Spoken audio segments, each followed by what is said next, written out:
Welcome to Alphacenturian. I'll be your guide. Here we're going over Session 6, Chapter 11 of the Council of Trent. Okay, Chapter 11, and I titled this one in my notes, The Bible Speaks Against Calvinism. I know that's a slightly inflammatory title, but I think it's very clear that the Council of Trent was speaking directly against Calvinism with their pronouncements here. And I want to speak on that because I am now in session 25 in my personal readings. I'm basically at the last session of the Council of Trent. And that's going to be purgatory, which will be another fun one.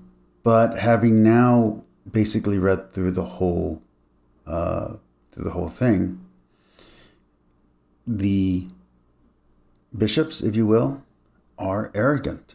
They are. And they're making pronouncements. They're not making justifications. They're not using biblical proofs in their explanations. The translation that I have has notes that show where in the Bible it is, and that's what I've been using for a lot of these conversations that we've been having, me and you. But the truth is, the council itself is very arrogant and does sound like a father speaking to a rebellious son. And me saying that is not a defense. It's just an acknowledgement. That is what's happening. That is one of the faults of the council. But that's not a problem with their theology. There's nothing in their theology in 24 sessions that I've read that goes against the Bible.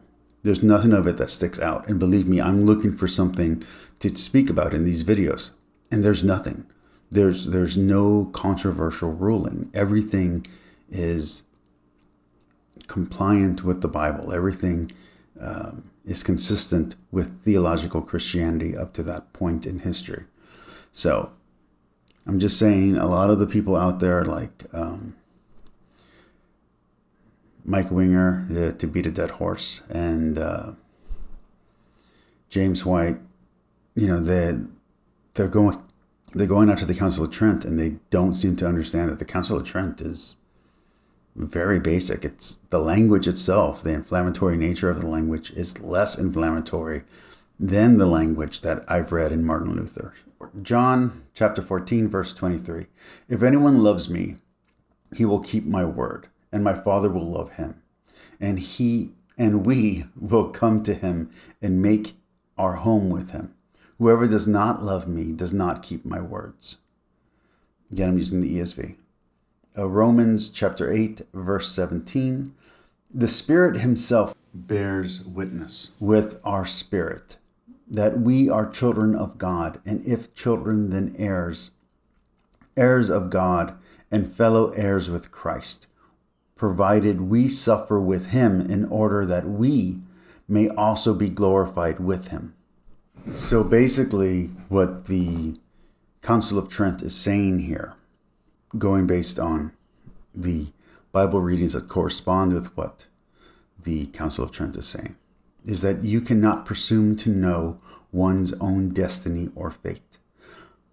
More to the point, Christians, which is Catholics, use their term predestination, meaning who will go to heaven after their death, not one's mortal fate in this natural life, which will end in death by this life's very nature.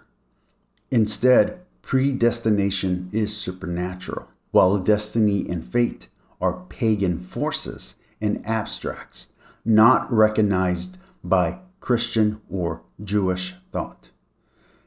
As there is only one God, one Lord, one truth. We have drives and inclinations, not lesser gods or idols who fight for control of us as their puppets. All right, so I would recommend reading all of Romans 8, at least verses 1 through 17. I'm going to be reading verse 12 to 14. We are debtors, not to the flesh, to live according to the flesh.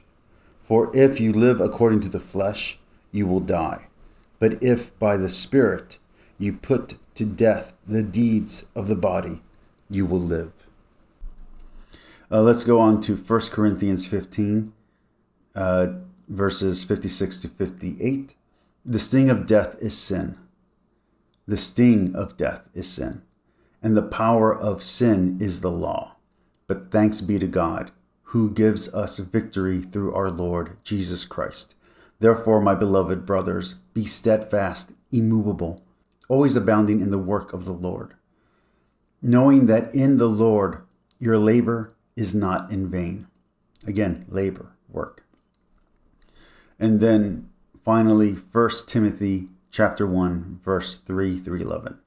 Do not teach any different doctrines, nor devote yourselves to myths and endless genealogies, which promote speculations rather than the stewardship from God that is by faith. The aim of your charge is love that issues from a pure heart and a good conscience and a sincere faith. Certain persons, by swerving from these, have wandered away into vain discussions, desiring to be teachers of the law, without understanding either what they are saying or the things about which they make confident assertions. Now, we know that the law is good, if one uses it lawfully, understanding this, that the law is not laid down for the just, but for the lawless and disobedient, for the ungodly and sinners, for the unholy and profane, for those who strike their fathers and mothers, for murderers, for the sexual immoral, sodomites, enslavers, liars, perjurers, and whatever else is contrary to sound doctrine, in accordance with the gospel of the glory of the blessed God, with which I have been entrusted. And again, that's from the ESV. All right, this one went a little bit long, so we're just going to do that one part. On the next one, we'll be on mortal sin. Talk to you all next time.